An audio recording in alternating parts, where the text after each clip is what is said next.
This is the second landing lesson. If you haven't taken the first landing lesson, hit the escape key to end this lesson and go back to lesson 6. We're back on a long final at Bremerton National Airport. The approach is the same as the first landing lesson, except we don't have the hoops to fly through. This time, you'll control the airplane on the approach as well as during the flare. The only thing I'll do is keep your wings level for you throughout the landing. As before, the airplane is about 4 miles from touchdown at 75 knots with 10 degrees of flaps extended with the same power setting and descent rate as before. Okay, you've got the airplane. Take the controls.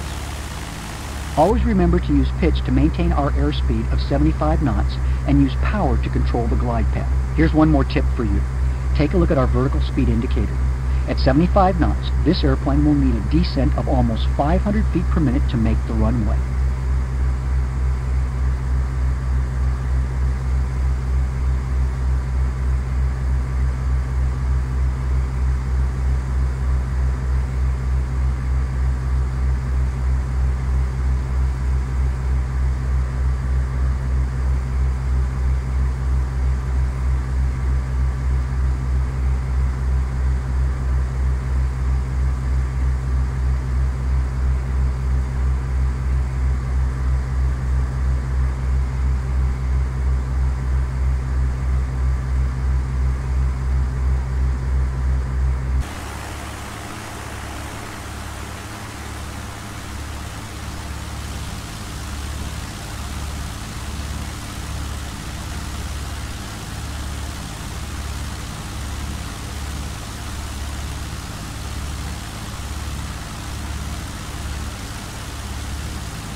Notice the lights to the left of the runway.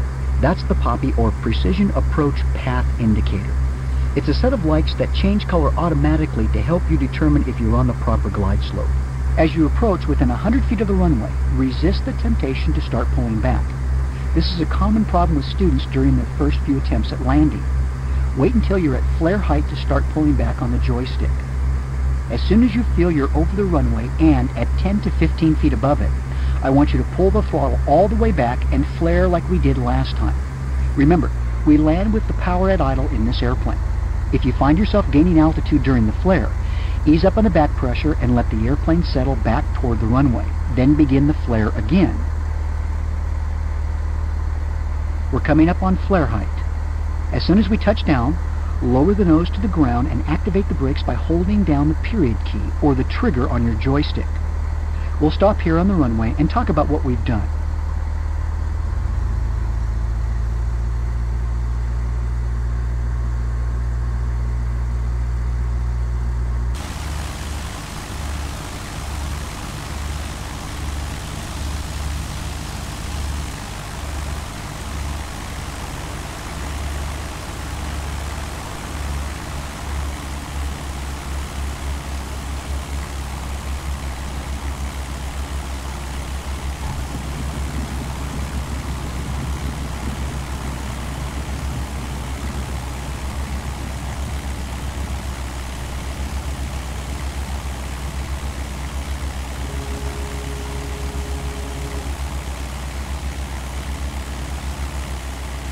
Outstanding. In this lesson, we use the PAPI to make an approach and landing without using the simulated hoops in the sky. Please replay this lesson as often as you need to until you feel totally comfortable with it.